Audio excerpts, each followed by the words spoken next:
नमस्ते मित्रों, तो एक बार फिर स्वागत है आप लोगों का मेरे पीकेएस एजुकेशन चैनल में। जैसा कि मैंने मौलिक अधिकार पे फर्स्ट वीडियो पार्ट बना चुका हूं, जिसमें मैंने मौलिक अधिकार को डिटेल से समझाया है। अब हम उसके अनुच्छेदों को पढ़ेंगे। तो आपने अगर मौलिक अधिकार वाली वीडियो नहीं देखी तो वो जाके ज़रूर देखें और फिर आके इस वीडियो को ज़रूर देखें। तो स्टार्ट करते हैं। तो हम पहले जानेंगे मौलिक अधिकार में जो अनुच्छेद 12 से 35 तक है। तो अनुच्छेद 12 क्या कहता है? तो अनुच्छेद 12 कहता है, राज्य की परिभाषा बताता है। राज्य की परिभाषा कौन बताता है? अनुच्छेद 12। और नेक्स्ट चलते हैं अपन अनुच्छेद 13, ठीक है ना। तो इसमें जो कि हम एक बार रिकॉल कर लेते हैं, इसे संयुक्त राष्ट्र अमेरिका से लिया गया। मतलब कि जो मौलिक अधिकार है उसे कहाँ से लिया गया है? संयुक्त राष्ट्र अमेरिका से, ठीक है ना। और इसका वर्णन भाग 3 में मिलता है, ठीक है। भाग 3 में मौलिक अधिकार का वर्णन मिलता है। अब हम चलते हैं, और ये हमारे मौलिक अधिकार थे जो मैंने कल आपको डिटेल से बताया था और इसको याद भी करवाया था ट्रिक के माध्यम से। तो आज हम इन्हीं को डिटेल में पढ़ने वाले हैं। तो पहला मौलिक अधिकार है अपना समानता और समता और समानता का अधिकार। इस अधिकार में देखो, विधि के समक्ष समानता समता, इसका अर्थ है कि राज्य सही व्यक्ति के लिए एक समान कानून बनाएगा तथा उन पर एक समान ढंग से लागू करेगा। तो ये इस पर बेस्ड है। नेक्स्ट है अपन ना धर्म।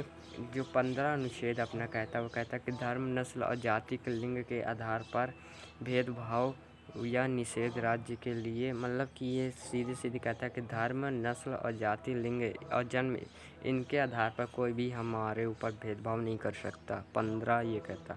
और 16 क्या कहता है? 16 अनुच्छेद 16 कहता है कि लोक नियोजन के विषय के अवसर की समता, राज्य के अधीन किसी भी पद पर नियोजन नियुक्ति से संबंधित विषयों पर सभी नागरिकों के अवसर की समानता होगी। मतलब कि कोई भी वैकेंसी निकलेगी तो सभी लोगों को समान अवसर मिलेंगे उसमें। नेक्स्ट है अपना 17 में क्या कहता है? 17 कहता है कि यदि अस्पृश्यता का अंत कर दिया गया, मतलब कि अस्पृश्यता को सीधे सीधे हम मानते हैं छुआछूत का जो कि है अंत कर दिया गया है अब, ठीक है ना। छुआछूत भारी दंडनीय अपराध घोषित किया गया है, ठीक है। और नेक्स्ट है अपना 18वां अपना कहता है कि उपाधियों का अंत कर दिया गया। 18वां अनुच्छेद अपना कहता है जो उपाधियां थी, पहले राजा की उपाधियां दी जाती थी, है ना। दीन इलाही, बहुत सारी उपाधियां थी, उनको अंत कर दिया गया। अब पुरस्कार दिया जाता है, पुरस्कार दिया जाता है, ठीक है ना। नेक्स्ट है अपना स्वतंत्रता का अधिकार। दूसरा मूल, इसमें 7 प्रकार के मूल तरह की स्वतंत्रता का उल्लेख किया गया। पहला अपने को बोलने की स्वतंत्रता है, ठीक है ना। और शांतिपूर्वक हथियार के बिना एकत्रित होने की मतलब स्वतंत्रता है। संघ बनाने की स्वतंत्रता है। देश में किसी भी क्षेत्र में आवागमन की स्वतंत्रता है। देश के किसी भी क्षेत्र में निवास करने की स्वतंत्रता है। संपत्ति का अधिकार है। कोई भी व्यायाम जीविका चलाने की स्वतंत्रता है हमें। अनुच्छेद 19 के अंतर्गत। अनुच्छेद 20 क्या कहता है? अनुच्छेद 20 कहता है कि अपराधों के लिए दोषी सिद्ध के संबंध में संरक्षण के तहत 3 प्रकार की स्वतंत्रता मिलेगी। अगर आप अपराधी और दोषी के संबंध में आपको गिरफ्तार कर लिया गया तो आपको 3 प्रकार की स्वतंत्रता मिलेगी। जैसे कि किसी भी व्यक्ति के एक अपराध के लिए सिर्फ एक बार ही सज़ा होगी। अगर आपने अपराध किया तो आपको एक ही बार सज़ा होगी, 2-3 बार सज़ा नहीं होगी। अपराध करते समय जो कानून इसी के तहत सज़ा मिलेगी कि वह पहले और बाद में बनने वाले कानून के तहत मिलेगी। मतलब कि इसका अर्थ है जिस समय आपने अपराध किया उस समय उस अपराध की जो सज़ा थी वही सज़ा आपको भी मिलेगी।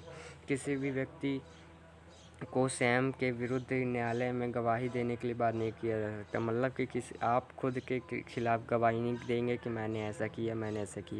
नेक्स्ट है अपना 21वां क्या कहता है? प्राण एवं दैहिक स्वतंत्रता का संरक्षण। किसी भी व्यक्ति को विधि द्वारा स्थापित किया प्रक्रिया अंतर्गत जीवन और व्यक्तित्व, मतलब कि ये कहता है कि आप लोगों को ये मौलिक अधिकार की स्वतंत्रता है और आप लोगों को इनसे वंचित नहीं रखा जा सकता मौलिक अधिकारों से।